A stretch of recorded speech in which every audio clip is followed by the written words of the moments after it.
Following podcast contains mature content. The views and opinions expressed by the host are not necessarily those of the host. Listener discretion is advised. Ladies and gentlemen, welcome to the Smackin It Raw podcast live, episode 225. I am your host, the patron saint of podcasting, the warden Matt Ritter. And as you can see, I have brought along with me my co-host from the She Lead Showcase, Inside the Mind of, and in the crowd. She is the Pornhub Poppy, Miss Katie Kinsey, baby. Back again, Daddy Delgado, Sultan of Spitter Swallow. Vince, how are you? Daddy's home, back on the casting couch. Had to bring it back for the live show. And last but certainly not least, Lord Cussalot, aka the Dragon King, aka Big T, aka Sweet T, aka Black Merlin, aka T Money, aka the HNIC. That is right. I'm glad you got it right because I was definitely going to correct you if you did not. Well, see, I had to tag you in it, and you changed your @ to Lord Cussalot. And yes, he is for his birthday, which you cannot see. We cannot see. Officially, oh Lord, Oh, wait. he owns. There we go. Yeah. No. Yeah. No. No. There you go. Mm. What is that? You can't read it, but it's official. I'm officially a lord, so you will address me as such. So yeah. So Travis, yes, that is good. why it all has changed. I am now Lord Cussalot on both Twitter and Instagram, no longer Sir Cussalot. It Makes is sense. that going to be a good to have permanent you change? back. What do you say, Vince? Is that going to be a permanent change? Yes. Okay. I mean, for as Lord long as he's a Cussalot, lord. Travis Point.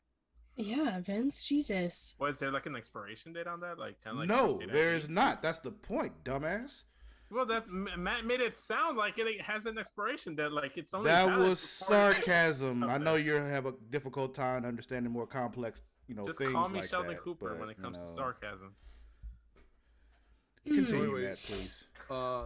That link, by the way, you sent me did not work, Travis. I copied and pasted it. It did not work. So we'll figure that out. I'm just going to send the link out. All right. Because that was supposed to be the stream link. So, yeah. But yeah, no, we are live. It is episode 225. It is our year-end review. There was supposed to be 8 of us. One person decided to buy a house. One person got sicker than COVID Katie is up there in the corner, so could not make it. And I'm pretty sure the other 2 are just still asleep and forgot, and now we're not letting them on the show because we don't want to fuck up the stream live on YouTube. But if you guys are here, thank you for joining us. And we're going to do things a little different. We're not doing our weekly recap. We're going to talk 2021. We're going to talk about our spits and our swallows from 2021. We're going to talk about what our favorite show was to watch, even though Travis probably didn't watch anything all year long. Maybe our favorite pay-per-view. I watch if when you I happen to catch want to one.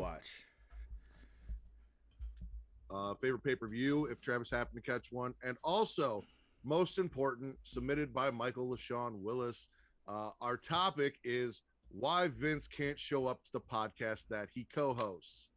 So that should be fun. obviously Yeah, we're on yeah. YouTube, so I'm not going to play any music, Travis. But Katie and I were talking.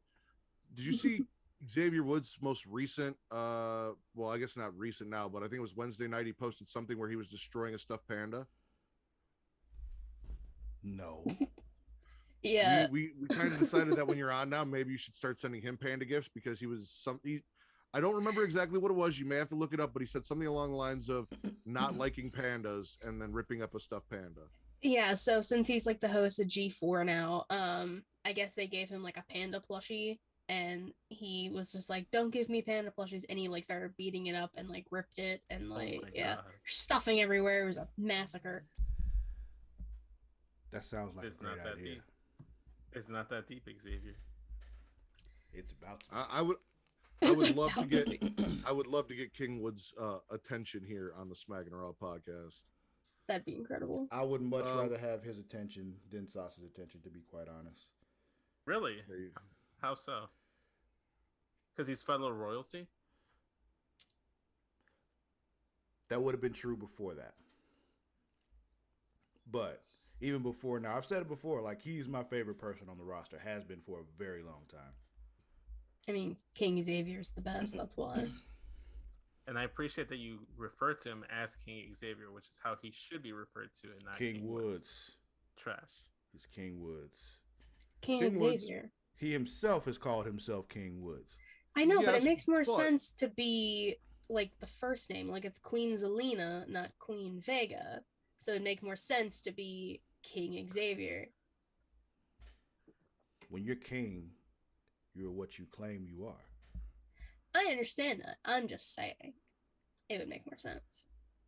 It would Right. make more sense. And if you recall, like I think like the Smackdown after he got crowned, he was referring to himself as King Xavier. They even had the Tron saying King Xavier. He but didn't WWE say that. has- The announcer said that. He called himself King Xavier as well. He called himself King Woods. Xavier. Show me the clip. Takes work to do that right now. I will eventually get to it. You and I will have send no you the proof. clip. Like No, I it's because he's said. playing Pokemon. He doesn't want to get off Pokemon. To I just look. caught a shiny Snivy, okay? Like, it's community day. I'm trying to multitask. I'm trying to live my best life, you know? It be what it be. Well, anyway, we're doing a fucking show. King Xavier. Let's start there. Swallows for 2021. I'm gonna swallow Xavier Woods achieving his lifelong fucking goal of becoming royalty. Travis, yeah, your background's gonna fuck that up. Oh, yep, there it is. Panda GIF. There we Shy go. Panda hiding his face in a lounge chair for King Xavier. Nice. No, King Xavier. I mean, this is the one thing in WWE he has always wanted to accomplish. The Mhm. one thing he has hoped for and talked about and fought for, and it Mhm. came fucking true. He Good. did it. He won the King of the Ring. Definitely. We finally got King Xavier. Love it. Yeah. Let me tell you. Well deserved, too.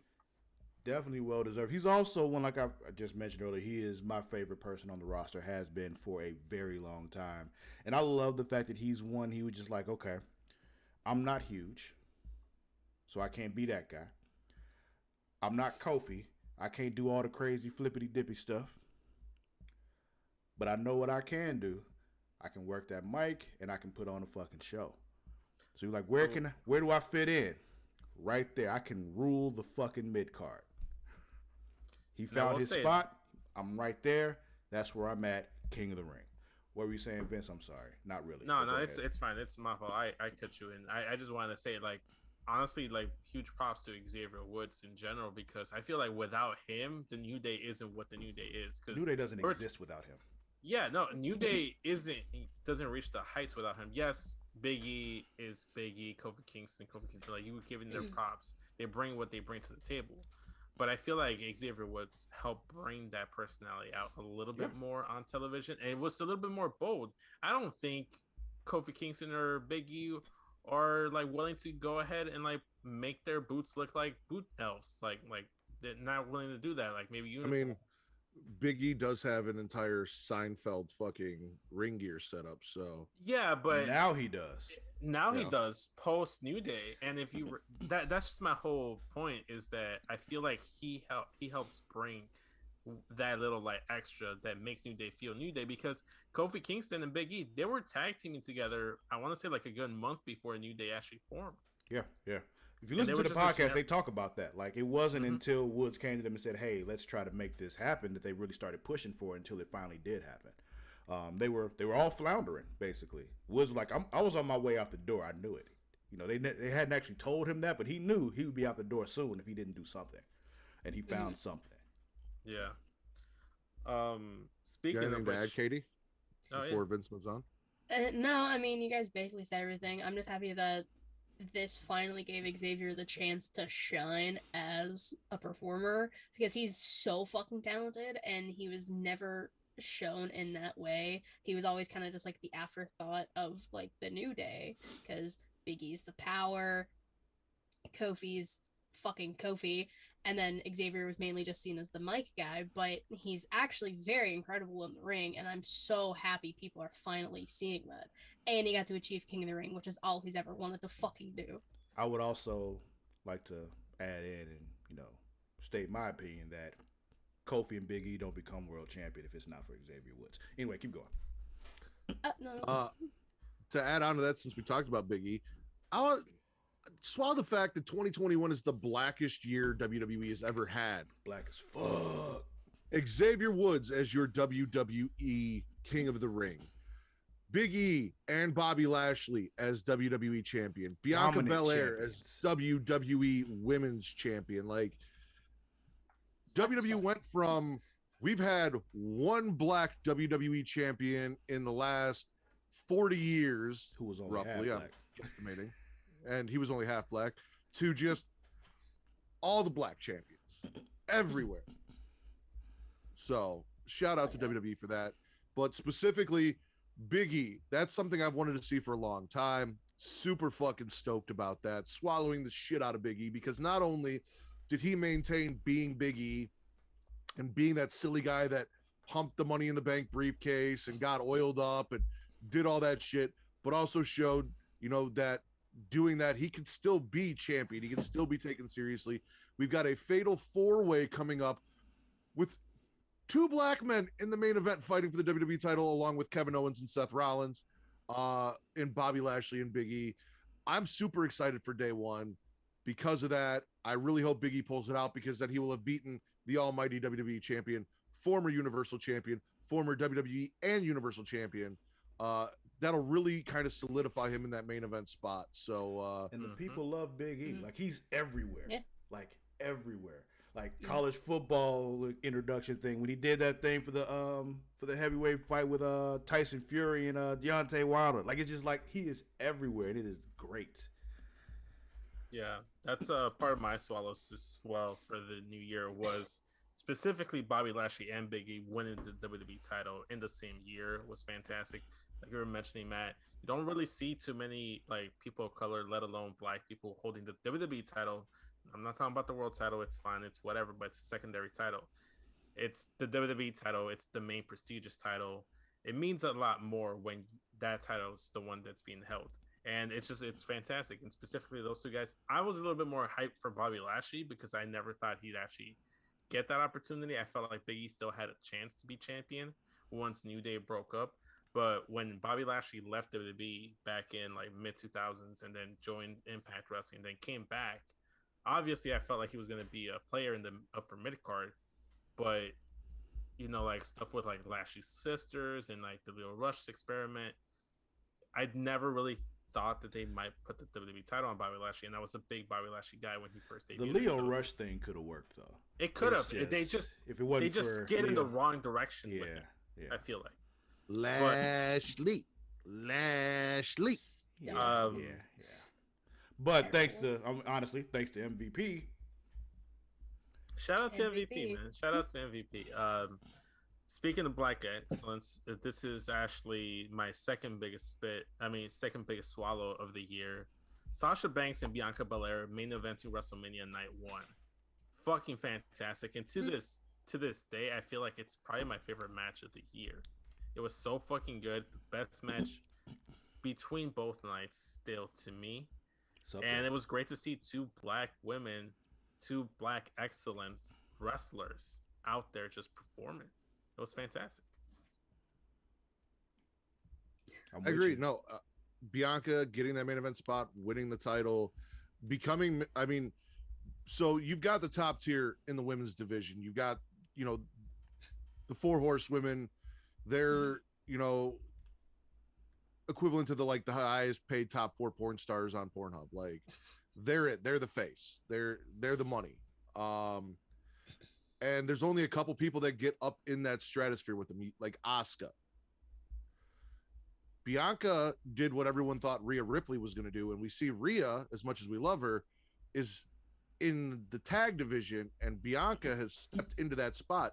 And if you remember, a year or 2 ago, when we had the feud between Charlotte and Rhea for the NXT Women's title, and Bianca was in it, and they just used her as like a side character and kind of ignored her and didn't give her attention, and we thought maybe we'll get the triple threat match, and we didn't, and they just, now you see where Bianca's at, and it's like, well, maybe it should have been Charlotte versus Bianca back then with the you don't go here shit and leave Rhea out instead of the way you went. Even though I will say Rhea and Charlotte did have a really damn good match at WrestleMania for that time, so I will give them that. They did. No, I think Bianca's showing the fuck out. Right, but I think what was Hell happening yeah. with Rhea was I think her mic work wasn't, up to snuff. That was the problem, and it's so just like, Mhm.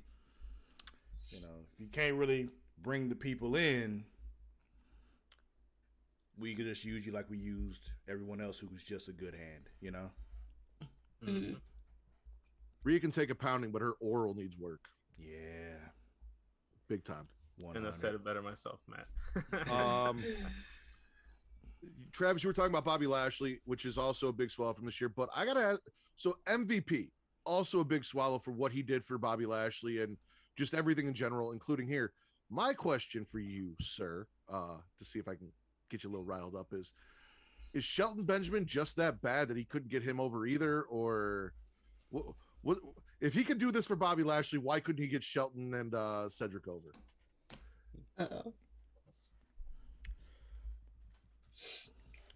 First of all, motherfucker, it is Lord. All right, you will address me properly. Second of all, Shelton can't talk. We know this.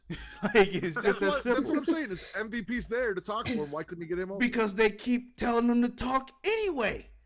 Don't give him the fucking mic. It is just that simple. Do not give Shelton Benjamin a microphone. He does not talk. He will fumble the ball every fucking time. I've always said this. I know this about him. Know what you can do. Cedric can't talk either. They kept letting both of them talk. When it came to the two of them, neither one of them should be talking because neither one of them are as big and bad as Bobby Lashley. So he can get away with his weird voice and his awkward shit when he talks. They cannot. It is just that simple. Is Shelton Benjamin the Black Jeff Hardy? Because like all of our favorite Shelton Benjamin moments are like big ladder spots that he did Money in the Bank and shit like that. No, because Jeff Hardy's actually been champion before. That's true. Well, but yeah, in WWE, we outside of this year, we've talked about that. So I mean, I don't know. I feel like as much as you may dislike the man, I feel like that's a little bit of a slight towards Jeff because he has accomplished a lot more as opposed to listen, Shelton Benjamin. Jeff Hardy would be fucking lucky to have half the talent in his fall off ladder bullshit that Shelton Benjamin has in his pinky when it comes to athletic ability. I'll don't understand. I defend why Jeff to this you man, a lot, but yeah, you're right about that shit. Anyway, go ahead. I don't understand why this man is a charismatic enigma. He can't talk on the mic.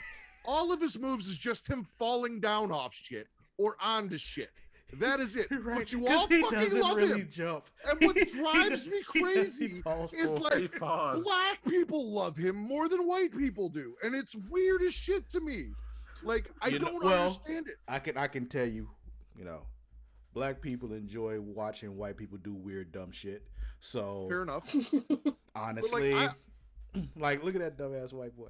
What is he doing? I'm Is he really gonna jump off of that? You're not gonna do that shit. Oh, he did. That's why black people like Jeff Hardy. I'm fairly ingrained into We black could ask wrestling. TC if he actually woke up and was here on time. Yeah, we could have asked TC and Ray because they both fucking love Jeff Hardy. Well, I was gonna say I'm fairly ingrained into black wrestling Twitter a little bit, and I see all these people praising Jeff Hardy. I'm like, I don't fucking get it. Like, he falls off shit. He can't speak on the mic. Oh, I don't understand like where the charisma comes from. He doesn't dance on beat when he comes out. He just shakes his body around because he's fucking white. He has no rhythm. Like, what is it you guys love about this man? I don't love him. I do think he's, the more interesting of the two Hardys. However, neither one of them are all that great to me. So, yeah, they were cool as a tag team. They put on, a good show when they had good dance partners, like the Dudleys, the greatest tag team of all time, as, voted on. But, like, Jeff is what Jeff is, and I accept what Jeff is, and that entertains me. You get way up on the top of the Titantron, and you fall forward into a flip and land somewhere. We don't even see you land, so it's just like we don't even know if you actually landed on the dude. You probably didn't. You landed on the little pad next to the dude. We know this, but whatever. He fell on the little pad, and he kind of like shuffled over. Yeah, I saw that too. Reek is gonna try and join. I just told him No. he's too late. No. So You cannot because you'll fuck up the little formatting on the stream. So no, If you were here on time, it would have been set up for you to be here, but you're not. Sorry. But you're not really sorry. I'm not. But since we were talking about tag team wrestlers and wrestlers that are better than Jeff Hardy, one of the bigger swallows of the entire year was not only Edge returning at the Royal Rumble, but Christian returning at the Royal Rumble and them having their moments. Like, that was fucking fantastic. I was a huge Christian guy. He's still one of my top 10 favorite wrestlers of all time. I like him more than Edge. I just something about him that I've always liked. And his career was just kind of cut short, like, abruptly. And then to see him back wrestling has been fantastic. The only good thing about Christian's career right now is that he can say that he hangs out with Luchasaurus every week. Other than that, he hasn't really done much of note when it comes to AEW. But his return at the Rumble. Does it really get better than that? Yes and no. So, and that's, again, something I'm going to swallow is what AEW has been able to do and acquire with Christian, CM Punk, Adam Cole, Bryan Danielson, motherfucking Malachi Black, who is just running around, blinding people with his demon seed, spitting in everyone's face, disrespectful as shit, and I absolutely love it. This group of people that AEW has been able to cultivate and bring not just to us in a different light, because Daniel Bryan, I mean, he just had that match with Hangman Adam Page for the title that we didn't really talk about because we didn't do the recap for it. Hour-long time limit draw, they fucking tore it down. Those are not the kind of matches Daniel Bryan ever really got to have in WWE. Fucking fantastic.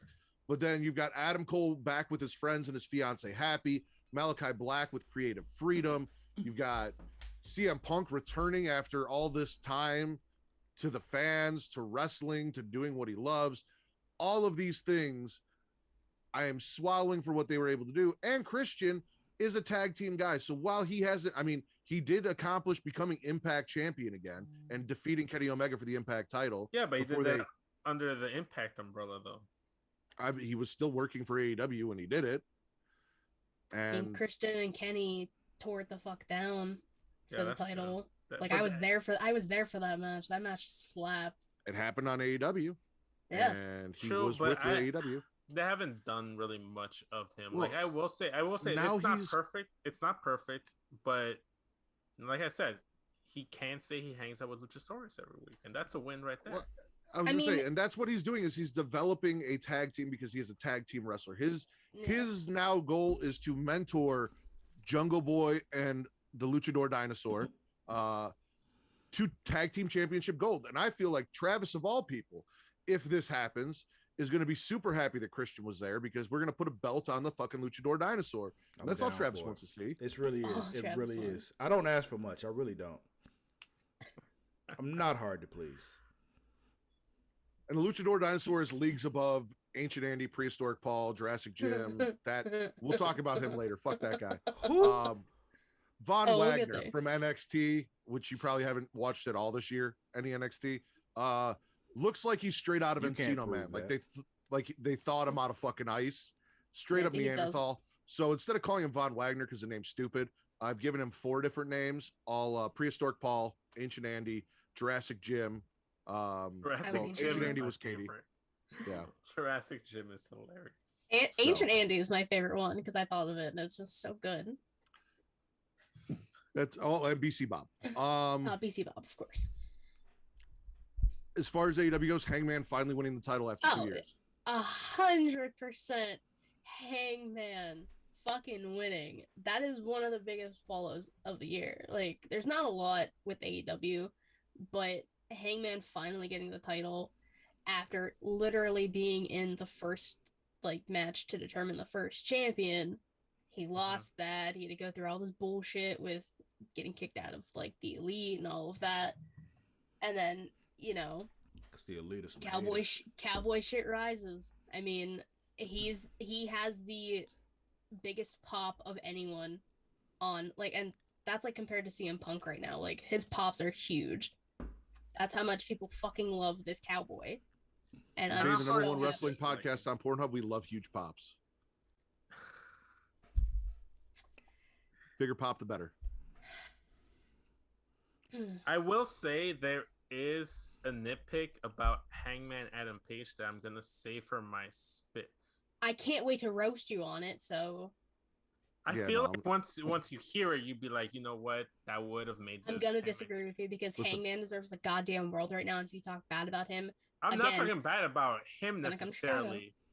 I'm just saying there's some decisions that weren't made that I feel like should have been made this year that just weren't.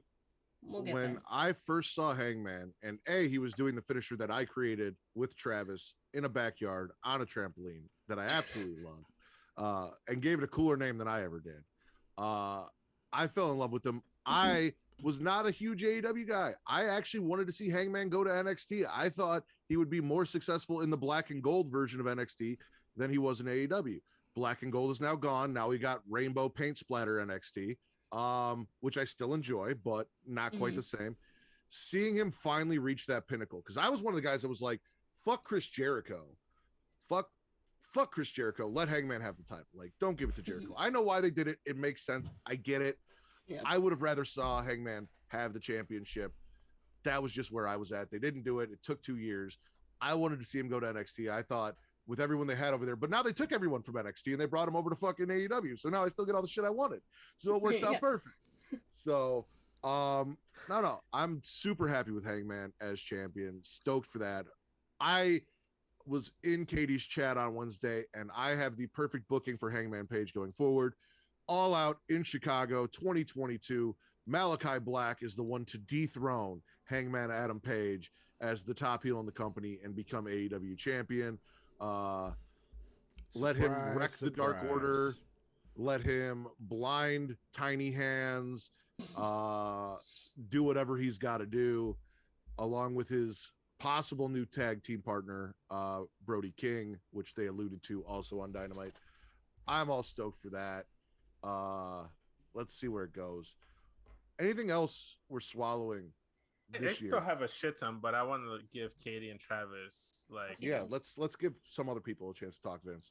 Travis, do you want to go catching first? Pokemon in the I mean, you really said mine already was just this year in WWE just being black as fuck. So it was just, I was all for that all year. So, I mean, you hit my main one. I mean, we pretty much hit them all. It was all of that shit. And we gave MVP his props because I really feel like a lot of that had to do with him. And he needs his, his proper thanks. Agreed. So the other thing that I have is kind of both, but I'm gonna look at it from a positive side. Women's wrestling in general. Obviously we talked about Bianca and Sasha main eventing night 1 of Mania, but I mean we got to see they're doing right now as you guys call it, the host title, whatever, the TBS Championship tournament for the women. NWA had Empower. They had their entire women's pay-per-view. Yes, Travis? The TBS title? Yes. So there's a TBS title and a TNT title? Because Dynamite is moving to TBS January 5th, and they're giving the women a secondary title. So is the TNT title going away? No. The TNT title is for the men. It is their secondary title. The but TBS they're title is not going to be on TNT anymore. Rampage is still Rampage will still be on TNT. Will So they only technically defend that AEW title on Rampage? They should. They should. Make it make sense. Should. Because like they've defended the TNT title on pay-per-views before, and I'm like, what the fuck are you doing? This isn't TNT. Well, WCW used to defend the TV title on pay-per-views as well. But that was still on television. On a television. Exactly. It would broadcast on the television. So there's that. Fair. And honestly, saying because WCW did something that it's okay to do is not a very good argument. As someone who loves WCW, I will tell you, they did a lot of shit wrong, okay? So it's just... Is Return to Wrestling coming back in 2022? Yeah, we'll bring all that back. These last like 8 weeks have been something different for me. Like I think my New Year's resolution is to like maybe get on Return to Wrestling, like just a one-off. Never. You gotta show up to this show before we put you on a second one, Never. motherfucker. I just want to make a one-off, Never. Especially if you guys. Never. Anyway, so Katie, women's wrestling. Yeah, so women's wrestling, thank you. Fuckers. We saw it was announced the Owen Cup. There's going to be a men and a women's, so like the one woman is actually going to win that as well. It's going to be another tournament. Like Deonna Purrazzo was champion basically the entire year for Impact, and it's just like the resurgence of showing that women can actually fucking wrestle. I love to see that. And within WWE, they're finally starting to do other storylines that aren't for the title. It's crazy, I know. Not just that, but another big swallow when you're done. That's what she said. We'll get but I like Dewdrop and Bianca on Raw, like that's not for the title. On Smackdown, like Naomi and Sonya is like the biggest feud right now, and it's gonna happen in a cage, and it needs to happen in a cage. But like again, that's not for the title. So I like that they're finally like doing something else with the women. And again, like I'm looking at it from the optimist perspective here, not the pessimist like I usually am. I Toxic don't like the tournaments, but you know. But the women get time on TV. Yeah, so that's I will good. allow it. That's good, but in like the whole Owen Cup in general, I saw a thing of them like, oh, more tournaments, great, because that's interesting. Dude, AEW is tournament heavy, and if they're are. gonna do these, they should do them in one night. Yes. Get it. Oh, you mean like the King of the Ring is supposed to be? Well, they've ruined the King of the Ring just like they've ruined fucking Survivor Series, and we will get into that. When we get to Oh, I Spence. can't wait. Do not worry. Toxic motherfucking attraction. If you had told me at the beginning of 2021 that I was going to be excited for Mandy Rose to be NXT Women's Champion and running a faction, I would have laughed in your fucking face. But she dyed her hair brown. And like, we are the #1 wrestling podcast on Pornhub. I do my very best to hold a very fine line between respecting the women as wrestlers and also talking about the thirst that I have for these women. Toxic attraction makes that very, very, very fucking hard because Gigi That's and what Mandy she said. are fucking goddesses. It is ridiculous what Gigi and Mandy have going on, and Mandy has stepped her game up tenfold in the ring. Like, shout out to her. Toxic Attraction is holding all the women's gold in NXT. Fucking love it. Cool as shit. Happy for them. Huge swallow. Twice on Saturdays, which is today. Toxic Attraction is one of the best things that has happened. I feel like it has grown our friend group closer. Probably not in good ways, but Probably not in a healthy way, but you know, our common thirst and love for Toxic Attraction is kind of disgusting, but all at the same time very entertaining. And I mean, as someone who's come on the show repeatedly and said she wants women to kick her in the face, I feel like I have a right to say that. 100%. Speaking of Xylee, big swallow. Yeah. The Protector. The Protector. That Lightning fucking entrance. graphic. That's the best thing in WWE right now. It is. Imagine the though what that graphic. looks like in person though. It's just like, so they don't see all that. So it's just like Well, you I watching it, know it's just like that. I just wonder what that looks like to them. I'm not against it because I love It's that just they did her it posing. That's what it Yeah. looks like. It'll just over and be her over posing. again, multiple times, and it's just them That's like okay. like, oh, she's gonna do it again. Okay. Oh, But that's she weird. did that. She did that in her entrance prior to like the what was it? It wasn't Mei Ying was the leader. What was the group called? Tian Sha. Tian Sha. Tian Sha. Remember, I Prior never to saw that- that though because it was never good enough for Yeah. Hulu. Which is terrible. So before Tian Sha, when Xylee would come out, she would do the poses with the fans and everything like that was her thing. So it's not much different from that. But Ruby Soho over in AEW as well. Did y'all hear that? Finally finding a place where they let her wrestle. I didn't hear shit. Oh, okay. I just wonder how loud the thunder is this storm in here. Ooh. Ooh. Hope your power doesn't go out. That would kill everything. It Well, would. I mean, we'd still have a recording, but the stream would die. I mean, the storm is nearby. It's not actually here. As you can see, I'm on a very well lit, sunny beach right now. So, Right. So anyway, I'm on Ruby Soho, vacation. Jade Cargill, Thunder Rosa, the development beyond Britt Baker of the AEW women's division, because that was their biggest criticism going into 2021 is you guys aren't booking the women for shit.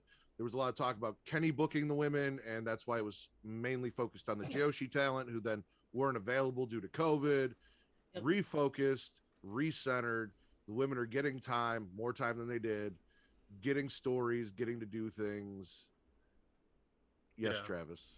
So, as someone who does not watch AEW, because fuck that, how has Jade Cargill progressed? Has she... She is going to be in the finals for the Hose title, or the TBS title. Okay. She's still green. I mean, she's basically, not to take a slight at her, because she's gonna be their Goldberg. She's probably a little better in ring than Goldberg was when he came in. Okay. But she's still green. She still needs some work, but they're gonna treat her like Goldberg. She's gonna be the black female Goldberg. I feel you. Okay, I can see what you mean. I got you. Yeah. So, but with probably more talent, and will probably actually eventually more personality. Well, she seems to be also be surrounded by people who can actually help her instead of people who are just going to use her. Because as much as I love the folks that were in the NW and all that, they were using Goldberg, and it was just really fucked up. But it's also just it's kind of what you expect from them. So Kevin Nash is a saint. Anyway. Kevin Nash is an asshole too. Don't get it wrong. He's just a very much more likable asshole than the rest of them. And as someone who has been described as a likable asshole, I'm cool with that. It's just takes one to know one. Yes, you said you had more swallows. So I actually wrote down over a dozen spitter swallows in case my spitter swallows were already taken by other people. So I had backups to their backups. So I'm just gonna rapid fire give them all that I have remaining, so we can move on. Or you can just say okay. One or two of them, because I put work into these, man. Yo, bad. But I'll be done. I'll be done quick. So CM Punk's return to wrestling. CM Punk's return to wrestling, just in general, biggest swallow of the entire year for me. Chicago, it happened here in Chicago, fucking fantastic. Best moment of the year.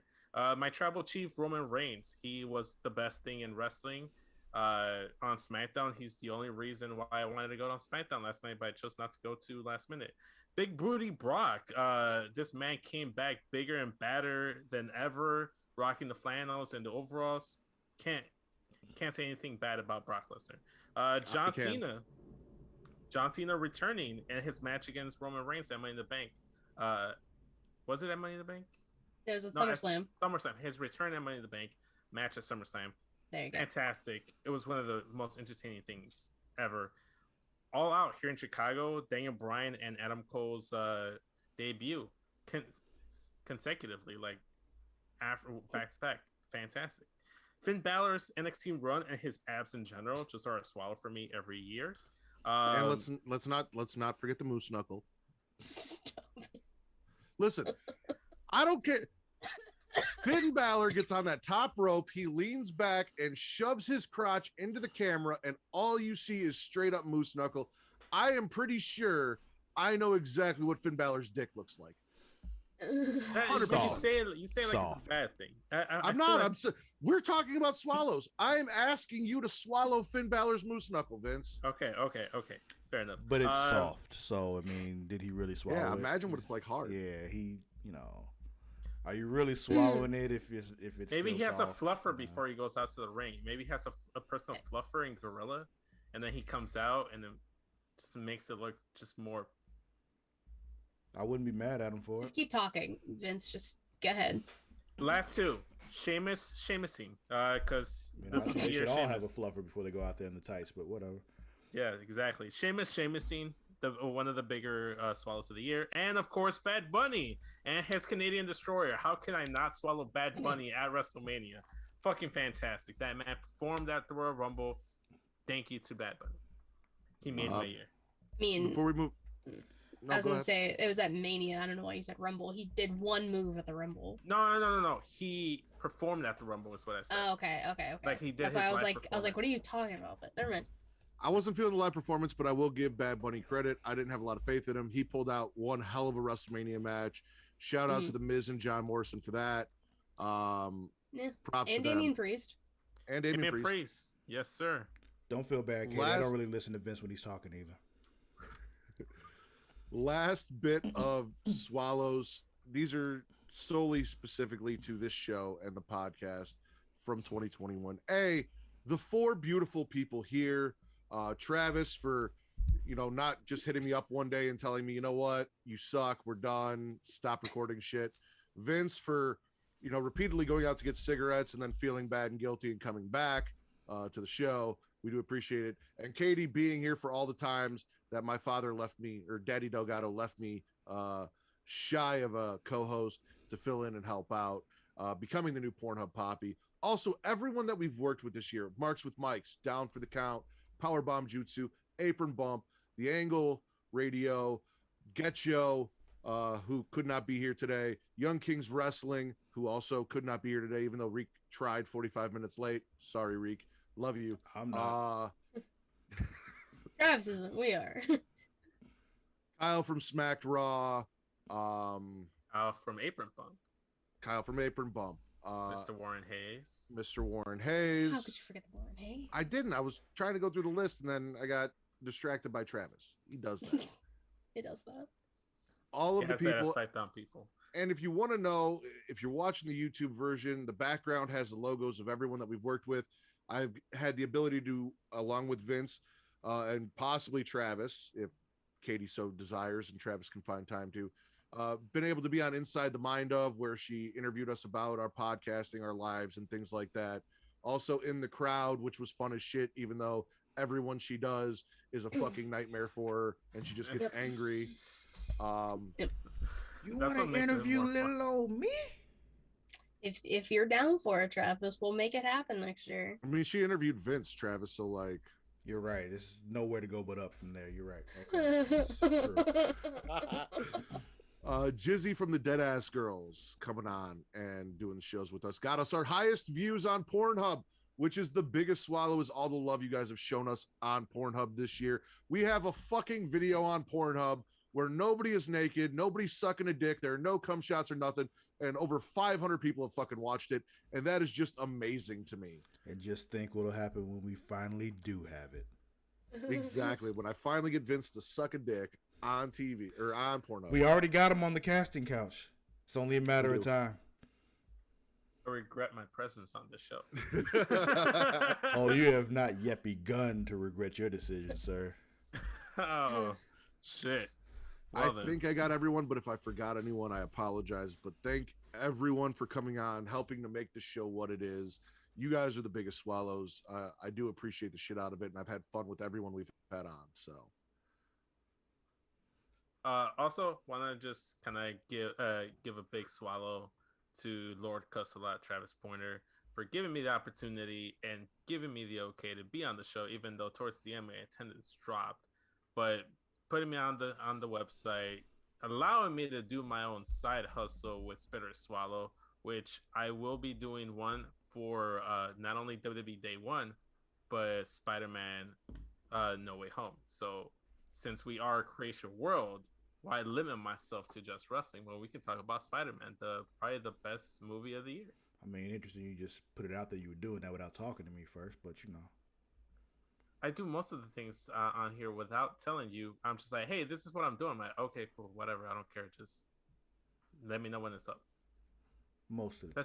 That's usually how we. But now I'm present for it, so now I'm saying it's not happening. Go ahead. Let's get into our spits. Obviously, if anyone knows, I have two huge spits, two giant spits, two awful spits. One, WWE not respecting the fucking brand split. The fact that after we did a draft, we waited 3 weeks to put it in effect where it was just fucking chaos. And then still, after that, after Survivor Series, which is a waste of a fucking pay-per-view because it doesn't make any sense, we are still ignoring the goddamn brand split because my number one spit, RK fucking bro, was on SmackDown. Matt Riddle has been on every episode of NXT. Listen, I understand that I am in the minority of people who do not enjoy RK Bro and Matt Riddle, and I am perfectly fine with that. I get it. As I've said a million times, and we'll probably say a million more, white California surfer stoners, not my cup of tea, not my kind of white people, but also, I also realize that all of my real issues with Matt Riddle are super petty and personal to only me, and no one else can share them. I get it. I don't give a fuck. Fuck that guy. Fuck him on my TV. Fuck him, fuck him, fuck him. All I want for day one is Randy Orton to drop his bitch ass with an RKO after they lose the title and punt his head into the rafters like it's Robbie Gold kicking a field goal. Robbie That's all I fucking want. Boot that bitch, punt that cunt into the rafters, give him a concussion, take him off my TV. Never want to fucking see him again. You put him on my 3 shows in a week on NXT twice. And again, spitting MSK because he fucking ruined Matt's shitty kids now, because now they're Matt's shitty kids. Now they're Matt's shitty kids. That's what MSK stands for. Oh, he was waiting to go off on it. Based on how Matt was going there, I thought he was saying that he wanted Randy to fuck him live on television. Also that I would love to see Randy Orton climb on top of Matt Riddle, no lube, and fuck him raw in the ass in the middle of the ring at day one and watch him cry in pain. Hardcore anal, no lube. You into that prison shit. Matt Riddle's just taking it up the ass, tapping out, and the ref's like, the match is over, I can't help you. He's reaching for the ropes.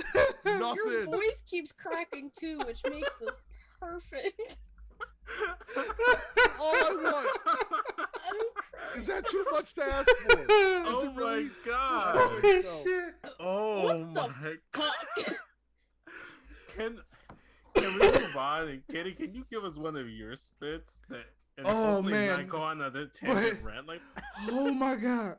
Listen, Matt. Listen. I'm no fan of Matt Riddle on his own, but the RK Bro shit does entertain me. I understand. However, might be the most entertaining thing I've heard all week. Anyway, go ahead, Katie. We need to clip that. Is what we need to fucking do. Somebody probably will. It's okay. At Hill Tactics, you know what to do. Yeah. That's what I forgot. JJ and Jaylan. Shout out to JJ and shout out to Justin for the theme music. Swallows, JJ for being here for 2 episodes, helping us out as well. I put Jaylan's Justin's logo on like the background thing as well. Yes, I want to give him props. I want to give him major props because not only did he make the intro for Return to Wrestling, he actually made a custom intro song for Spit or Swallow that will be debuting in the new year. He also made the intro music for Dungeons After Dark. He's made the one for Straight Talk. He's made the one for just about everything Shilly Showcase, correct, Katie? Oh, he's done 4 themes for me. So yes. One hasn't even debuted yet. Yeah, one hasn't debuted yet. Let me pronounce things incorrectly how I see fit. Biggest spit. No. Vince saying debuted. The T in debut is silent. Can't keep me silent. Like you should be. No. Anyways, sorry, Katie. Spits. The releases. You know, they were And about not the good kind. About shut up, Vince. About like 100 or so superstars. Matt is cradling a Fiend doll. The Fiend, Bray Wyatt. The all. Why am I thinking the Almighty? The Limitless Keith Lee. Fucking failure and Hit Row. Like those are the biggest flops in terms of releases for me this year. It's like they also released about half of their women, which fucked everything up for a long time. It's still fucked. What do you mean for a long time? You mean like still? I mean, it's gotten better now, obviously, but I mean, when you go from a 1 to a 3, it's still bad. I understand that. It's still failing. Trust me, I know. I said women's wrestling was a spit and a swallow. Shut the fuck up, both of you. Let me talk, damn it. Remember when I mentioned earlier how Katie used to be nice? Yeah. Look what happened. Well, when I had to step up when Daddy Delgado over here had to go get cigarettes every week. Well, I get it. He sucks. Well, what did I do? You keep interrupting me. I did no such thing. I'm so proud of you, Katie. Continue. Thank you, Matt. Like I said, women's wrestling is a spit and a swallow. They released all of their women at one point, and yeah, it fucked everything up. It's obviously still not the same, but again, it's getting better, and they're including more women on TV, and that's all I've ever wanted. As a woman who watches wrestling, that's all you want to see. Representation, right? Exactly. In general. And another big thing. Another big thing. Another big swallow. The Forbidden Door in AEW. You mean spit? Yeah, I meant spit. I can't focus. Listen, my brain isn't fully here. Travis has that effect on people. No, it's the COVID actually that I'm dealing with, so I can't focus all the time. Base spit. The Forbidden Door in AEW. It did nothing. It did nothing for Impact. It did nothing. I'm ignoring him. It did nothing for New Japan. It was only to get Kenny over and put him in places and give him belts he didn't need, which that's another spit, is belt collector Kenny in general. So Kenny did it. I feel like pro wrestlers in general don't need belts. Like if you really want to get to the core of things. I mean, that whole reign in general was stupid.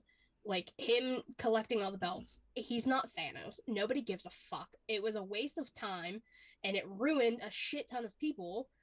Again, what did Impact get out of that deal? Nothing. You had 2 AEW wrestlers be your champion. Maybe Impact likes anal. No, Impact's fucking stupid because they got nothing out of it, and I'm glad they dropped that deal because now we don't see any of them. We don't see AEW on Impact. We had a lot of potential in this Forbidden Door that was unexplored. It was basically just Kenny and a couple of his friends going over and fucking everyone else's promotion up. Lots of potential in the Forbidden Door.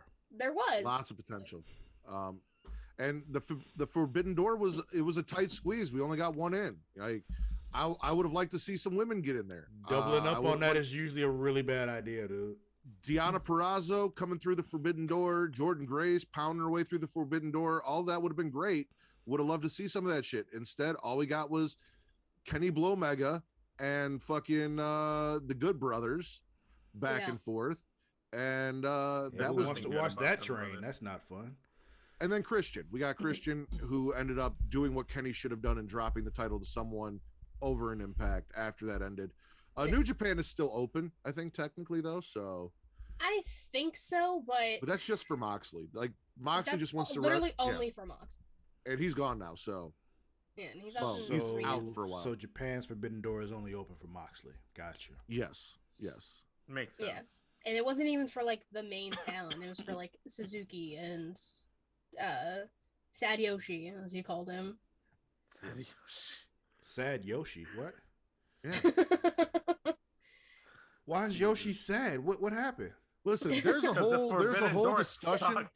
There's a whole weird discussion about what they name people over in New Japan. You got Sad Yoshi, Murder Grandpa. Like apparently he runs a group called Suzuki Gun. I didn't even know Suzuki made guns. Like, yeah, and I know the motorcycles, but like, yeah, exactly. You got Tamagotchi. I used to have a Tamagotchi. Hiroshima Tamagotchi. I had two of them, actually, a green one and a gold one. Coded as bougie, and I don't know why he's bougie, but apparently it's a thing. Is he bad and bougie? No, I don't know. I'm not familiar. Maybe if he's just bougie, it's just like, what's the point? I can't remember your other one. You had another one, but I can't remember it off the top of my head. This is even more fun because I have zero context to what you're talking about. So I know. New Japan is a imaginary company that the IWC has made up and perpetuated and pretends is real. Makes sense. And occasionally people from Japan show up and play these characters that were created on AEW so that to try. It's a conspiracy to fuck with me. That's what it is. That's all it is. Basically. I believe It's all it. about Only what it fucking today, isn't it, Matt? Like, Well, this is the #1 wrestling podcast on Pornhub, so every time we record, it's about fucking. Oh, that was my other one thing. everybody trying to Fucking fuck on recaps NXT. that we've been doing lately, and the rundowns have been fantastic, and I've enjoyed those, and they're now my favorite part of the show. So, shout out to me, Shout out to Matt. because they're fucking hilarious, and I love doing Oh, they them are. pretty well. As someone who witnesses it firsthand 90% of the time. Damn. It's okay. I'm catching shiny Pokemon. I'm living. Yeah, my you're best not life. even. You've been catching Pokemon the entire time we've been doing it. I mean, It's in the middle of Community Day. look, I'm I would spitting have Vince's muted attendance. you by now. So it's just, luckily I'm not in charge here today. So I'm spitting Vince's attendance this year. Same. I'll spit it twice. I'm not here to disagree.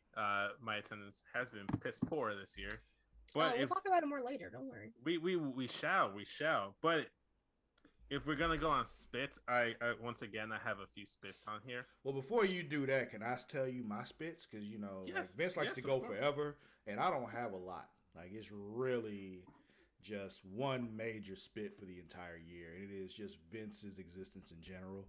And like, if I could find a way to just make that not a thing, I would be Oh my god. very satisfied.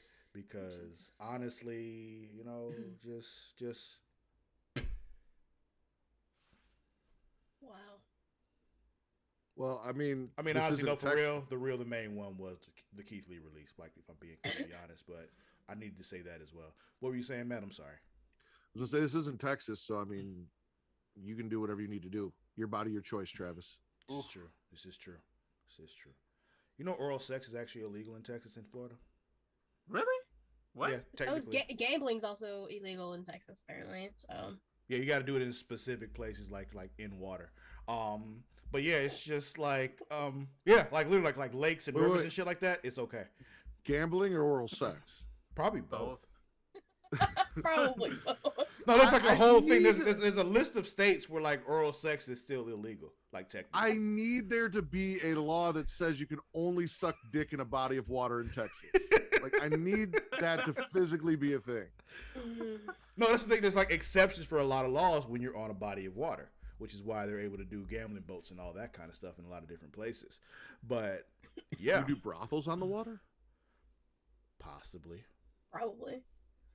Travis, are you interested in running a brothel? I've been interested in running a brothel for On a a very boat. long time, sir. I On would a love boat. it even more on a boat. I'm on Because- a boat. I mean, as we've talked about, I've got $1 million ideas here, and I think the Smackin It Raw brothel on a boat in the water. Specifically, up the there. boat is in the water. We have to specify that. It's not just. Yeah. It's not just the No. boat, but it's the boat that's in the water. Because It's got to be in the water. Yeah. yeah. All right, Vince. Other than your Sheamus Stan gimmick that you killed, what would you like to spit? Okay. All right. Breaking up the Hurt Business and not building. Oh up my the faction, God, or not Matt! You building up didn't the do faction. it. They didn't.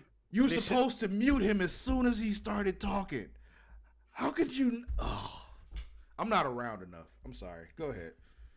Demon Balor catching an L this year. Like, why? Like, he shouldn't have like taken an L this year. Like, in the worst possible way. Like, rope mouth. Is he never allowed to lose, or does it have to be like? I was really hoping he was going to look down at his pad. I was going to mute him. He'd come back up and start talking, and that did not work. He saw it. See, I had a plan, Travis, but I wanted to be less conspicuous You mean more conspicuous? and more conspicuous. Yeah. Yeah.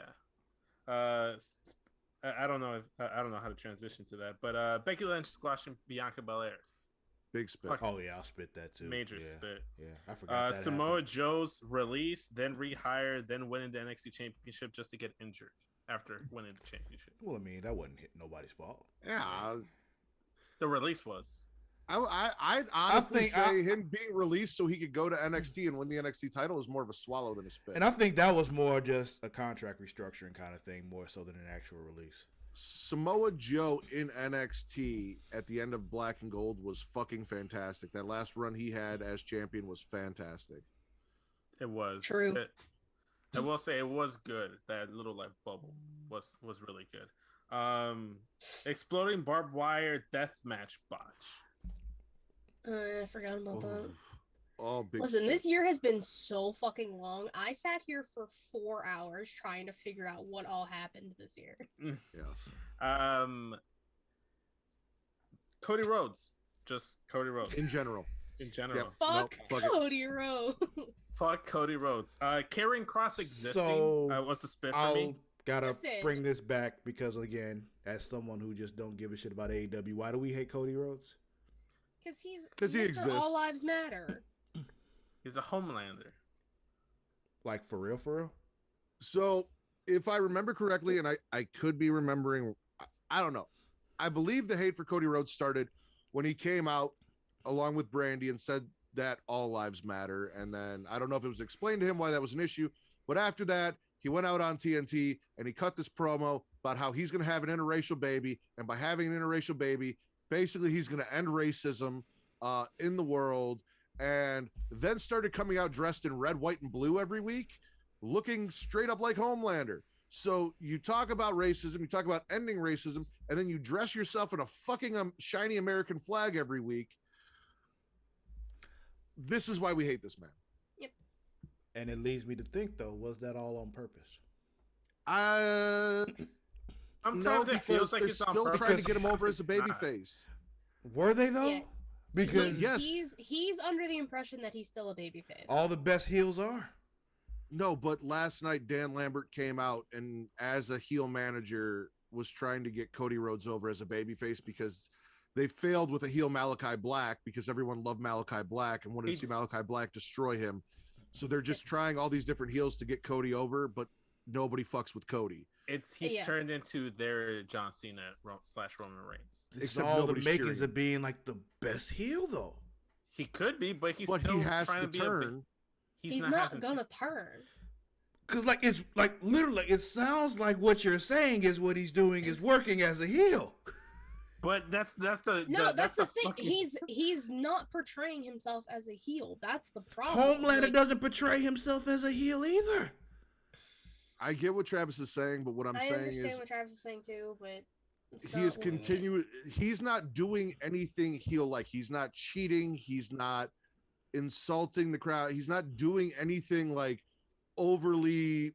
I am better than you. I am blah blah blah. Mhm. He is legitimately in his mind doing good guy shit and trying to be a babyface and wrestling as a babyface and doing all of this stuff Still getting while booed. also getting booed because he's doing the generic Hulk Hogan, like America, blah, like shit that nobody wants to see and saying all of the wrong things that he thinks is going to get him over, but doesn't, while using heels to try and get him over as a babyface. And we just hate him so much that nobody cares. The fact that Dan Lambert, of all people, who is getting booed out the building constantly, couldn't get him over, says Yeah. something. I still got a I few. guess it just seems to me like he's not that dumb. So it's I don't just- think he's done like. Have like, you seen his neck tattoo? That's true. I will say this. I will stand here with Lord Cusselot, Travis Pointer, and the fact that there are times where I'm like, he's got to be self-aware and he's doing this on purpose, and it's going to be a build-up to like a major heel turn. But sometimes I'm like, he might just be boneheaded and just like stubborn and refuses to like acknowledge that he's gonna be a heel. I'm just saying, looking at this objectively from a distance, who's somebody who's not actually watching this, from what you're describing to me, is someone who knows what they're doing and is doing this on purpose.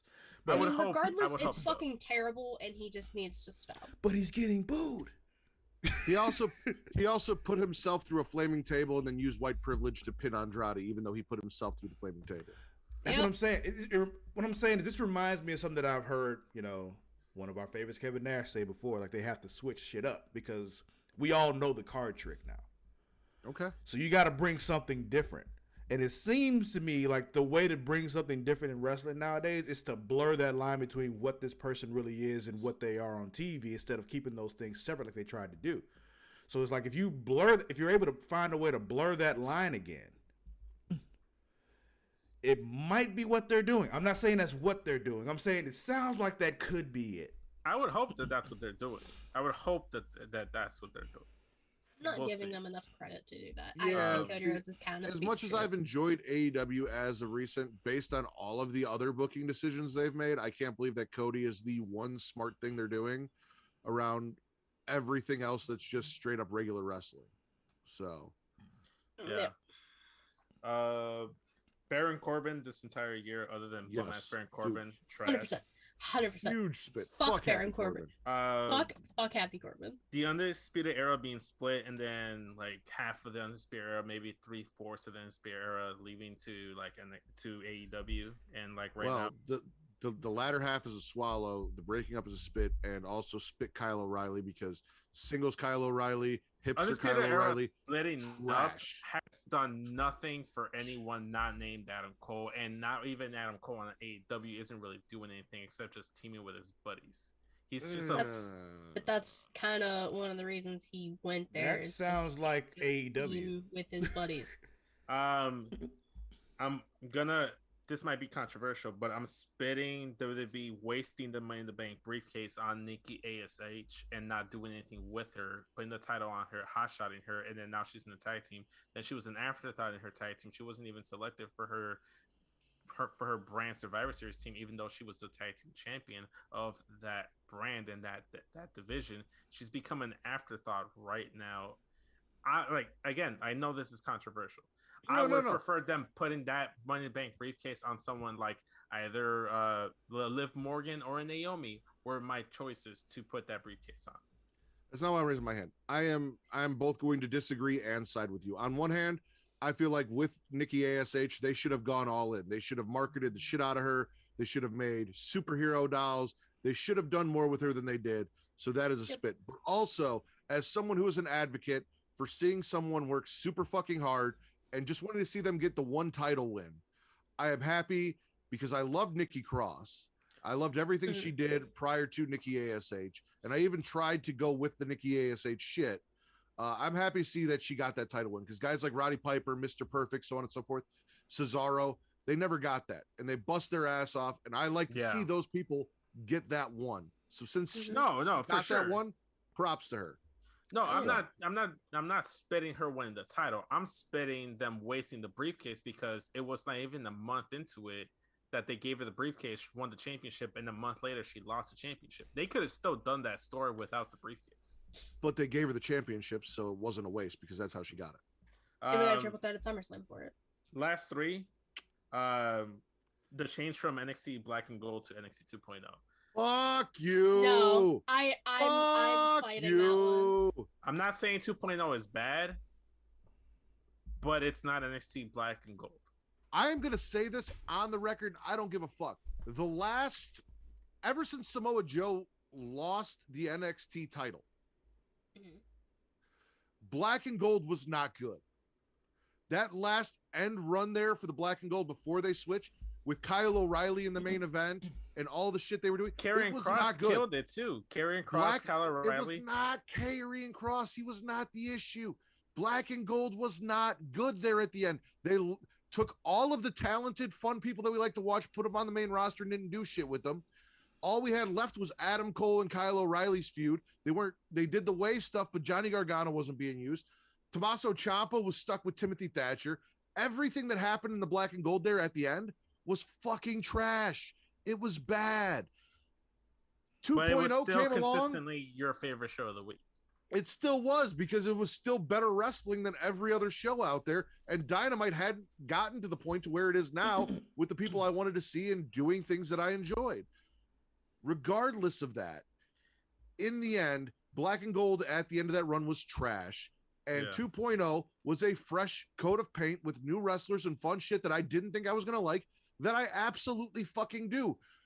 Scott Steiner's nephew, Rick Steiner's son, the big bad booty breaker, entertaining as shit. Toxic Attraction, as I said, possibly the best fucking thing outside of Roman Reigns in WWE right now, visually and entertainment wise. Tommaso Ciampa got Goldie back, got away from Thatcher, is being fucking Ciampa again. We've got new characters. We got Joe Wayne Gacy, who I get to make fun of every week for being a fucking creepy, weird, possible rapist / serial killer who has a gimp in a jumpsuit. Like, all of the fun that I've got to have is because of 2.0 that I wasn't having. The only downside of 2.0 is Dick Henson and fucking BC Bob. Like, Ancient Andy sucks. He's trash. Don't need him. Yeah. Cora Jade's been great. You love Elena Black. You were a huge Elena Black supporter. Now she's challenging. She was on there. Like, look, I'm not spitting NXT 2.0. I would have been happy if they had. In my ideal scenario, they would have had 2.0 and Black and Gold. No, it wouldn't have worked like that. No, that's what War Games was. I agree. I'll agree to disagree here, but I don't personally like the change from Black and Gold to 2.0. You can be in the minority of that decision. That's fine. That's fine. And I know I'm probably in the minority no matter what. But that's just you and Warren Hayes just hating on greatness. Last final spit. Obviously, the death of the Sheamus Stan gimmick. Brush that off. It is what it is. But my biggest spit of the year is the Hangman Page one. We didn't get the assless, buttless chaps Hangman. Are you fucking kidding me? And I am mad that I didn't get a buttless, assless chaps So, Hangman Vince, Page. I've been waiting to tell you this. You do realize that all chaps are assless chaps? Like, no. I Let's want bare ass. I want him to just share that to the whole world. Just this bare butt. So you're man spitting, has a child. You're spitting the fact that this cowboy Hangman, who's like my fucking age, finally won his first singles title. I'm not spitting that. I'm spitting that he didn't wear the gear I wanted him to wear. No. Shut up. Let me finish, and then I'll let you go. Please stop interrupting me. You are spitting it the fact that he did not come out in assless chaps. Yes. Is that what I'm hearing? Yes. Mute this man for the love of God. I cannot support that. So, as some people may know, as much as I love horror movies, and Travis definitely knows this, my favorite movie of all time is Tombstone. And I've got a fucking cowboy as a champion who does a finisher that I created when I was like 11 on a fucking trampoline. This is the coolest fucking thing in the world to me. Yeah, they can do no wrong there for him. He's fucking beautiful. Like, he is an attractive, beautiful man on top of that, who can cut a promo, who can go in the fucking ring. Yep. He is just about everything I could want in a fucking pro wrestler. Like, love me some Adam Page. And you specifically, sir, said your biggest spit was his title win. Those were the words you. Yes, your exact words were my biggest spit. You want to run back the tape? We can run back the tape after this, but we can run back the tape. But I didn't say his title win. I said that he's never wore assless chaps. No, Vince. No. You said to start. My biggest spit of the year is Hangman Adam Page winning the AEW championship, and then went into the reason being that he did not wear assless chaps. I never said anything about him winning the AEW championship. I need somebody in the fucking chat right now, please. We're not gonna get that right now. Don't worry about it. I'm clipping it and sending it to you. We'll have it live. It'll be it'll be posted. You can run that back. It's okay. Never ever said anything specifically about him like winning the championship. If anything, I said him winning the championship without the chaps. I don't know. That's probably it. I'm not spinning him winning the championship. I'm spinning him not wearing those fucking chaps, especially for his crowning moment as the AEW champ. All right. Yeah. I don't know. I wasn't listening, but we're gonna move on. Travis, from the extensive amounts of wrestling that I know you've watched this year, even though you haven't been available on the show, what has been your favorite show of the year? SmackDown, Raw, NXT. I'm not even gonna give you AEW because we know. Oh, it's been SmackDown. Like, fucking The Tribal Chief this year has been phenomenal. It's been the best thing I've seen in wrestling in so long. And yeah, I'm with that 100% SmackDown. All right. Katie, what has been your favorite show this year? Listen, it was a little difficult because I was, again, trying to think of everything that has happened this year. I think I have to go NXT. It's a little, yeah, listen, because I did start the year having to do the NXT recaps, when I was forced to. So I had to watch NXT every week, and I had no issue with that. Like, sorry, I had to switch my headphone back. It felt weird. I love NXT, and unlike Vince, I love NXT 2.0. I mean, all the characters we've gotten out of that. Tony D'Angelo, Toxic Attraction. I mean, exactly. See, I kept doing this and you weren't picking up on it. I really thought you were going to say Tony D'Angelo, and I kept doing it. You didn't. I was focused on Vince. I was yelling at Vince. I'm sorry. It's okay. I screen recorded it because you did say it, so I can play it back later. I'm petty. I don't care. But no, NXT. I mean, Ciampa, Gargano, Adam Cole basically was running shit too. NXT overall had a fantastic year. And yeah, they had some slip-ups, but so is every show. I mean, SmackDown didn't start off hot. Raw clearly hasn't. So yeah, I gotta go NXT. No, for all the good that Raw's done with Bobby Lashley and Big E and all that shit, they just could not get their fucking feet underneath them. I've enjoyed AEW extensively. My issue is exactly what we saw this week, where you will start with a banger fucking match like Hangman versus Bryan Danielson, and then the rest of the show is just kind of Yeah. Or you start off okay and you get kind of something cool at the end, but it's never consistently hot for me throughout on either Rampage or Dynamite. SmackDown had Bianca and Roman, and that was it. That was all they had this year. However, I agree with Katie. My favorite show of the year consistently was NXT, both Black and Gold and 2.0. They gave me the wrestling that I wanted to see. They gave me the storylines and the characters that I wanted to see. Even at points where there were storylines and characters that I didn't give a shit about, there was always something to tune into NXT and enjoy. It was my favorite thing to tweet about live. It was my favorite thing to talk about on the show and discuss. It brought me the most joy. So NXT was my favorite show. Vince, what was your favorite show this year? I'm gonna agree with Travis. With SmackDown, they had Roman Reigns, who has been the best thing going for wrestling this year. Bianca Belair, the highest rising star of the entire year. Aside from that, my second favorite wrestler of all time, Sasha Banks, was on the brand as well. You have Daniel Bryan, Edge, Brock Lesnar, John Cena. Pat McAfee and Michael Cole has become my favorite commentary team just because they're just funny. And to me, they've been the most consistent show because regardless, I feel like every week I'm enjoying at least a good 70 to 85% of the show, bare minimum. That's all it consisted of. So for me, it's SmackDown. Yeah, It's fair. I forgot one spit, and I don't know how I forgot this. The way they did The Fiend at fucking WrestleMania. The fact that The Fiend lost to Randy Orton at WrestleMania in a fucking redemption match for him losing the title at WrestleMania to Randy Orton.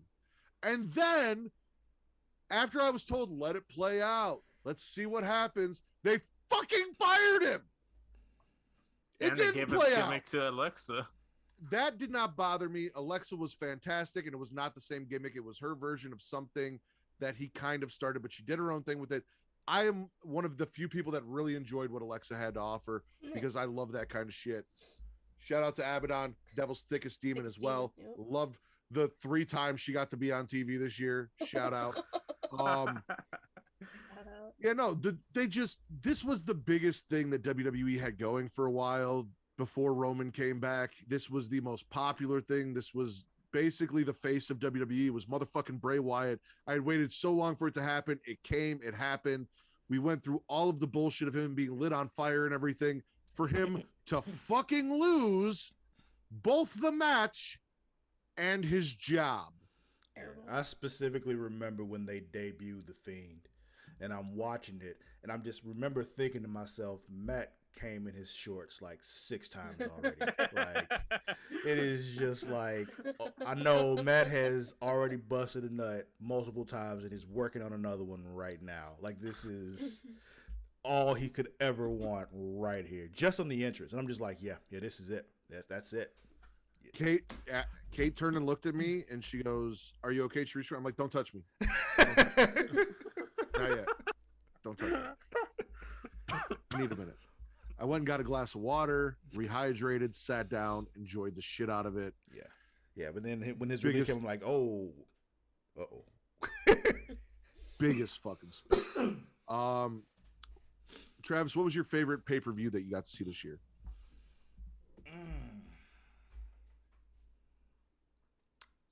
Probably go with Mania. Night 1, though. Night 1 of Mania. When it comes to Mania, do we have to single out a specific night? You probably don't have to, but for me, it felt like Night 1 was just better to me. I was gonna say, seeing as Night 1 was good and Night 2 was fucking trash, just fucking hot, steaming garbage. Like, they were like, "We're gonna give you a really, really good show, and then when you're still happy, we're gonna give you a shit ton of bad stuff." Horrible, awful, terrible, bad stuff on Night 2. I mean, It was like having the best sex of your life and then waking up with an STD the next day. That's what Damn. Night 2 was, waking up with an STD the next day. which STD though? Like, Oh my god. Why Depends does on it which matter? Gonorrhea. that's a shot in the ass. You're good. Yeah, no. Yeah, after you deal with all of the symptoms, after you go to the doctor. And it was a shot in the ass because we moved on and we were good later on in the year. We had other good pay-per-views. Okay, so You roll out of bed, you go to the doctor, like, hey, little burning happening. Okay, you're all good. I'm not saying this from experience. I just know how it works. I was gonna say, Travis, this is personal experience you're talking about?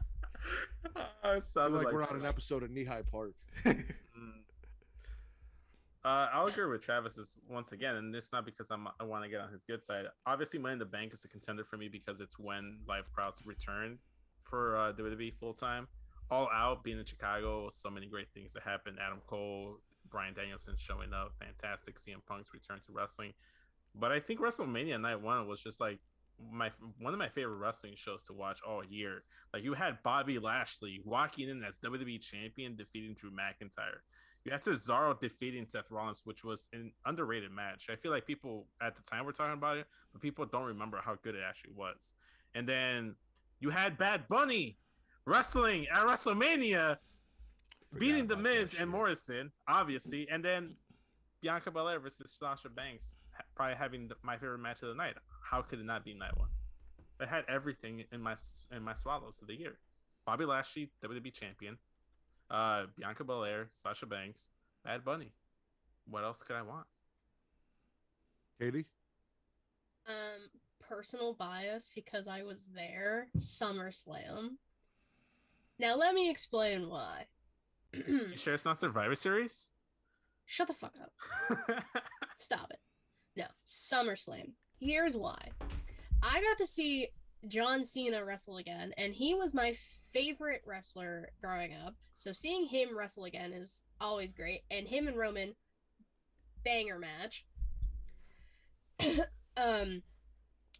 Bobby literally like fucked up Goldberg's kid.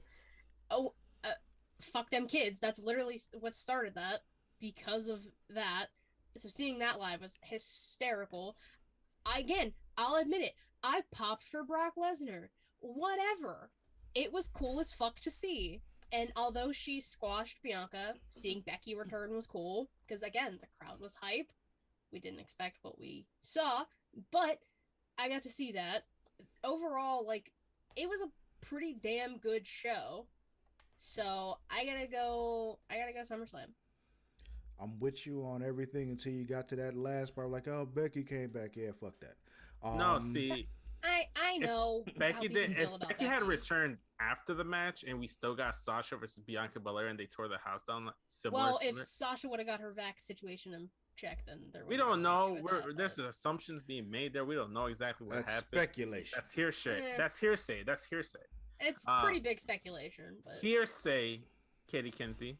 But if it was Sasha versus Bianca and they actually had a match, I feel like SummerSlam probably would have been the better show of the year. Because how the fuck do you top like what you had just mentioned? And the Brock thing, you know, people Big booty Brock heard me on this show before. I never have a problem with Brock, so it's just like I know what he's there for. He does what he's there for, and he does it well. So listen, I was not expecting Brock Lesnar to show up at the end of Roman and Cena. So the fact that it might have just been like the adrenaline from like that match, but I popped for Brock, and I think I said it on Smackin' It Raw. Ponytail Brock has been my favorite iteration of Brock Lesnar ever. Ponytail Brock hits different. This man's coming out here in overalls, flannels, trying to be friends with Sami Zayn, and then Paul Heyman, you know, hold around too much, cost him. But now we're getting like the Beast back, but the Beast in overalls. Yeah. So I can't be mad. I mean, things make you pop sometimes for various reasons. Like I still remember when I was at the Rumble when it was here at the Alamo Dome when Randy Orton won. And it was like the crowd went fucking nuts when Randy Orton won that Rumble because they were all so afraid that it was going to be Roman. Oh, yeah. Forgot about that. So it was one of those when Randy Orton won, the crowd went insane because Roman Reigns didn't win. True. I am actually going to go with it's between All Out and Full Gear for me, honestly, which is actually surprising for me that I'm actually picking an AEW pay-per-view. All Out being in Chicago, CM Punk's first match back, and then the debut of both Bryan Danielson and Adam Cole. Mm-hmm. Fucking amazing moments. We also had Sad Yoshi lose to John Moxley. Gotta love that. Miro versus Eddie Kingston. Britt Baker versus Chris Statlander. Ruby Soho having her match coming back. Mm-hmm. MJF finally beating Chris Jericho after the labors of Jericho. And then, I mean, we got Jericho the big. win that match? Did he? I don't know. It should have been MJF. It should have been MJF. But... And then Paul White getting one match back. Can't hate to see Big Show get a match. And he beat up QT Marshall because fuck QT Marshall. Fuck you, but then you had Hangman winning the AEW championship. You had Miro versus Bryan Danielson, which was damn good match. But it was in Chicago, so I'm gonna lean towards All Out. I'm gonna say All Out was my favorite pay-per-view this year. Fair enough. Yeah, I was. It was up there. Again, I just went personal bias.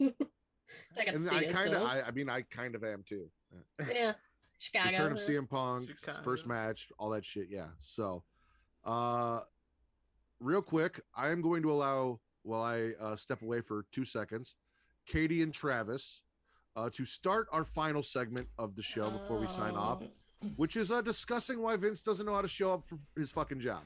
I will be back to chime in at the end. Travis, if you want to give scenarios as to why you think Vince doesn't show up for his job, if you just want to lay into him for not showing up for his job, I've got thoughts on why Vince doesn't show up to his job. Before I run away, yes, Vince. I just want to ask before we start the segment. Do I just kind of have? Do I just sit? Would you prefer me just sit here and just take? Yeah, you bend over and take this shit, or just like weigh in and actually give an excuse or reasoning at the end? I may let you have a rebuttal at the end, but for now, you're just gonna weigh it. You're just gonna sit there and take it. You're gonna bend over and take it like a man right now, okay? I'm even gonna mute you, and myself. I'll be back. Travis, please. Travis, go ahead. Well, my first theory as to why Vince can never show up for work is because, you know, the immense level of stress that's put on you when you have to replace someone like me. Like, you know, honestly, me and Matt carried this show for a very long time, and Vince had to step into my spot. And honestly, you know, it's big shoes to fill, big shorts to fill. And, you know, clearly he just didn't feel he had enough to fill those shorts. So in order to, make it better for himself, he had to step back a few times to get his head together, both heads together actually. And once he was, when he's able to, he steps in and stuffs the short so he can, make it in. What you think? I mean, yeah, Vince definitely had a big spot to fill. Clearly, he just chose to skip work a lot. He was just like, I don't really feel like it. So then I had to step up to the plate, become the new Pornhub Poppy, as I am, because I mean, let's be real, I am the Pornhub Poppy. I mean, listen, I'm just happy I got to be on the show as much as I was. So I guess I have to kind of thank Vince for not showing up to work ever. So I got to do this. But again, he just chose not to show up. That's on him. He had the opportunity. He had countless opportunities to show up to work, and he chose not to. So I got to. And that's why it's my job now. You are the Pornhub Poppy now. I am the Pornhub Poppy now. I don't know what Travis said. I missed it. I'm not sure if Katie gave me snares. I've kind of kept this thought to myself, but as we all know, because I've tried to get it on the OnlyFans and he's fought me, Vince has recently come into a relationship. And Travis, you remember the first time you got a piece of pussy? Yeah, it was so long ago, but yes. It changed you, didn't it? A little bit. A lot. It flooded your mind. It's all you could think all about. All I can think about, yeah. You stopped studying hard. Yeah, maybe, stop. Barely graduated. That's all you cared about. Barely graduated. It's all you cared about. I'm not saying Vince was a virgin. I'm just saying that maybe his priorities got a little wonky from that first piece of pussy. And I don't blame him, because if I was him and I was getting, it's that early relationship sex where you're having it, again, Vince doesn't care about foreplay. Vince doesn't even know what foreplay is. Vince don't give a fuck. So it's like that early sex where like you don't even care. Like you're just sitting on the couch and all of a sudden you're whipping your dick out and you're going right to it. And she's still excited because it's new, so you don't need the foreplay. She's not sick of it yet. It's not just same old dick. I mean, it might be getting the same old dick at this point, but early on in the relationship, any chance you get, you're trying to fuck. So I can't blame the man. Like he comes home, he's like, I got a podcast to do, and she's like, or I could get some of that dick. And if I was Vince and my choices were give some dick or come talk to Matt, I'd pick come talk to Matt, because look at me. But I mean, I can understand why he would choose the pussy over Matt. I get it. Because we've also seen, as last week, choose the new pussy over Matt. Yeah, exactly. We've seen that Vince can work from work. Like he can do this show from work. So it's not his job that's getting in the way. Can't be. He did the podcast from work. So it's got to be something else. Podcast from work, he showed up though. He showed up. He had a baseball bat and everything. He had a baseball bat and everything. So I still don't understand. Whatever. That's where I'm at with it. Vince, if you would like to now respond, I'll allow you to respond. After you take your shirt off. Yeah, you have to take your shirt off now. You have to do the rest of the show shirtless. Absolutely not. You guys don't want to see that. Nobody wants to see that. I sure as fuck don't. I mean, no, but it's really not about what I want. It's about our audience, sir. Like, I don't know if our audience wants to see that, to be honest. I mean, you that don't was know. A request. You don't know. It was a request from the chat. Wait. So someone in the audience requested it. Wait, what? Wait, who requesting? Wait, what? There's a chat. Apron bump. I think Vince should have to do the rest of the show shirtless as punishment. No, because see, that's and then he called you. And then he called you a tease. I'm a tease. Because you started in the chat. You teased him. Chat is part of the audience. The audience wants to see it. So, to be fair, we do want to grow our audience on YouTube, so you've got to please the chat. Like you agreed to do a live show. I'm just saying. Monetized for showing nipple. We're not monetized right now anywhere. When did we get the video taken down for showing nipple? I don't know if I don't It'll think still you can be get on the video Pornhub. taken down for showing man nipple. First off. Second off, what Wheeler you to once, Wheeler you to gets, goddammit. No. But so do I get to rebuttal, or do you guys want to just cut to the end? I told you, if you've got something you want to respond and say, I'm going to give you the time to respond and say. I didn't hear what Travis said, so I don't know if you got stuff for him. I would like to hear your thoughts on my theory. All I'm gonna say is you can think of this as the Joker's origin story. There's no correct answer. There's a bunch of mythos as to what could be right, what cannot be right. Maybe Travis is right. Maybe I just need breaks so I can stuff into those shorts, those big giant shorts that he left behind that I had to replace. Maybe I just wanted to give Katie an opportunity to shine, and I felt like she was the better co-host, so I thought the show would be better off to have Katie more often than me. Or maybe Matt's right. Maybe I just, I'm choosing pussy over the show, and maybe they're all right. Maybe they're all wrong. Part of it has been my work schedule. It has recently I have been working overnights. I made it work last week, but I don't think I'm gonna be allowed to do that again. So that was just yes, Katie. As someone who did interview you at one point in time, I know that it heavily leaned towards you getting pussy over the podcast.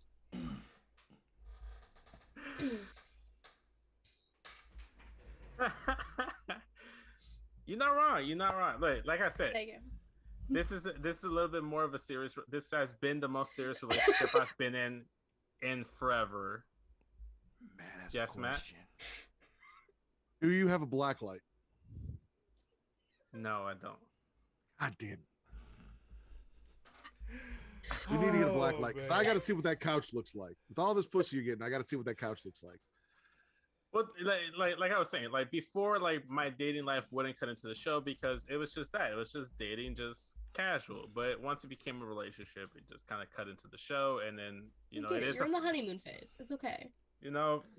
Friday nights, it's mostly that, but work does come pussy into it. Over podcasts. Pussy over podcasts. There you go. Put on a t-shirt. You got to move your pussy night to Monday night like I do. Or we can move this to Saturday morning, recording in a live stream every week. Listen, I got a family that I've got to worry about, like an actual wife and kids. So kid, singular, one child. I mean, unless you count the dogs, I mean, I've been raising Vince for the last year. And I got a dog and a cat. I thought I was your dad, Matt. That keeps leaving. No, no. You are Daddy Delgado. That does not make you my daddy. That makes you the daddy on this podcast, but that does not make you my daddy. No. But you keep saying that I'm your dad that keeps leaving for cigarettes. So, which is it? The dad that leaves for cigarettes. No, you say, because every week's like unlike most people, my dad actually comes back from getting cigarettes. Yes, my father, my actual father, Dean Ritter, comes back from getting cigarettes. You're not good at that, Vince. Don't argue with Matt. Very handsome white man. Don't argue with Matt. You're not good at it. All right, it's just. I'm not white. Thank you for the compliment, but I'm not white. I may look white. Dean Ritter, my father, my actual father, very handsome white man, gets cigarettes, comes home every time. Call me whatever you want, Matt. That's fine. I'm crying. That's the new nickname you want to call me. You want to call me Dean Ritter on the show? Let's go for it. I'm for That's not happening. That's definitely yeah, I wouldn't insult my father like that. He doesn't put lettuce on his breakfast. That's okay. You didn't insult me whatsoever. So anyway, we've decided that it's pussy. Vince doesn't show up because pussy. I can't get mad at that. Yeah, you can. Fire. Again. Also, you know what? You don't have to get mad because, like I told you before, I'm not mad, just disappointed. Damn. Are you really though? You've gotten to work with Katie. You might have been enjoying yourself a little bit more with Katie. And you got the. I mean, Vince, you set the bar pretty low for enjoying myself more. So. I'm specifically mentioning Matt here. I was going to say Travis has told me that he's enjoyed colonoscopies more than he has working with you. So the exact words, dead quote. Oh my God. Well then. I enjoy the dynamic that I have with both of you, and that's why I'm glad I have you both here. I'm about Katie to laughs start at my, every- like Rick Havoc talking about Tony D'Angelo in a minute, y'all. Are you not a fan of colonoscopies? Not a fan of Tony D'Angelo. We love Tony D'Angelo on this And you're done for the podcast. rest of the show. What's wrong with Tony All right. D'Angelo? He hates Italian. Vince is racist. He hates D'Lo Brown. He hates Italians. He's very. He hates racist. women's wrestling. He does. Racist piece of shit. That's awful. And sexist. And sexist. Yes. But we love him. So that's the end of the show.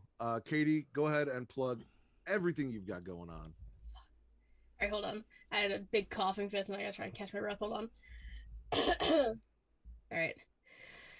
You can follow me on Twitter at KatieWrestling13. I have a link tree in my bio to take you to all things She Leads Showcase, twitch.tv/She Leads Showcase. I don't know when the fuck we're streaming the next 2 weeks because holidays. Subscribe to our YouTube, Anchor, Spotify, Google Podcasts, Apple Podcasts. There's also an Instagram too. I started posting on there again. I have the latest episode of She Leads Showcase out. Inside the Mind of with Matt and Vince are out. The most recent one with Warren Hayes. 2 episodes of In the Crowd. Like Matt said, I have been pissed off severely both episodes because God fucking forbid I can do my show without something going wrong. But the latest Chicago episode is out with Vince, Justin from Get Show, who sadly couldn't be here, and Benji. But yeah, Benji. fucking Benji. But no, we Bitch got ass Benji. Is that the bitch new ass dog? bitch ass Benji, yeah. But I got lots of stuff coming out for the end of the year. We're doing Oh my my Inside the Mind of is gonna be the first one of the year next year, so look for that. Are you interviewing yourself? No, why does everyone fucking assume that? Because No. you should. No. I said that she should interview 100% herself. should. She should do like what William Dafoe did in the first Spider-Man film and talk to himself. No. That's how Katie should do it. Willem Dafoe is an icon. I'm nowhere near him. And second, no, because we're getting different questions, so I can go in blind, and Mr. Matt Ritter over here is going to be the one interviewing I me. will help you film that if I can make that happen. If you- Katie interview herself. Oh, no. You can't even show up for this. What the fuck makes you think you can show up to do an interview with me? I don't want to. Ladies and gentlemen, we have a special guest. Finally, the Rack has come back to the Smackin It Raw podcast, ladies and gentlemen. How are y'all doing? Katie, if you would be so obliged, I think that the Rack should be the one to interview you, not that idiot Matt Ritter. I will even bring your new friend, COVID, along with me. We can hang out. We can have a good time. It'll be all good, baby. We learn all about you, insides and outs. What the actual fuck? Listen. I'm so happy that you actually have that now. I cannot wait for the next episode of This is a live view of inside Katie's lungs right now. This is what it is, just everywhere. Fucking crying. Just multiplying and fucking all over the inside of her lungs. Can't breathe. Oh, Daddy's home. Look at that. Good to see you on the casting couch with your little sexy Mexican chorizo self. How you been, Vince? You good? I've been better. You've been better. I see you change shirts. Why did you change shirts? Cause you didn't want to send the wrong impression to the Rack about Smackin It Raw, because I will come down to Chicago. We can smack it raw all night, baby. Can we move on? Travis, it is good to see you. I have missed you so very, very much. Yeah, well, I haven't missed you at all, but hello. So, real quick, you can follow that idiot Matt Ritter on Twitter at Matt Ritter. That's Adam ATTIDDER. Also, Facebook.com/group/Smackin It Raw. Smackin It Raw on Twitter and Instagram at Smackin It Raw Pod. Also, you guys can check us out at creationworld.com. Twitter and Instagram at The Creation World, THECREATIA World, as well as we have Dungeons After Dark, where our COVID friend will be making his debut, so go check that out. It should be fun shit. Also, Vince does some things. Vince, what do you do other than not show up to podcasts? I run the show's Instagram account at Smackin It Raw Pod. Go ahead and check that out. I also do the side hustle, which is Spit or Swallow. So, Rack, if you ever want to spit and swallow a show with me, just come and join me. Maybe we could do Spit or Swallow on WWE Day 1. Oh, baby, I will spit and swallow you all day. There we go. Shout out to that sexy milk dud Wreak Havoc, who is not only late for the podcast we didn't get to be on, but will probably be late for his next period, thanks to the Rack. And Kyle, who is buying a house so that the Rack can come down and spend some time with both him, the hardest and softest parts of the ring. I'm gonna find out where they meet in the middle. Travis, you got anything you want to plug? Not much else. You already mentioned Dungeons of the Dark. That'll next episode will be, you know, in the coming months, most likely. Yeah, other than that, you know, Creation Worlds, we're going on break for the rest of the year, you know, holidays and all that kind of shit. So we'll see you all in January. For the Lord cuss a lot because he went and got a title and shit. Miss Katie Kinsey Bebe, the Pornhub Poppy. Daddy Delgado, who will be calling me Daddy later tonight. I am the Rack for the Warden Matt Ritter.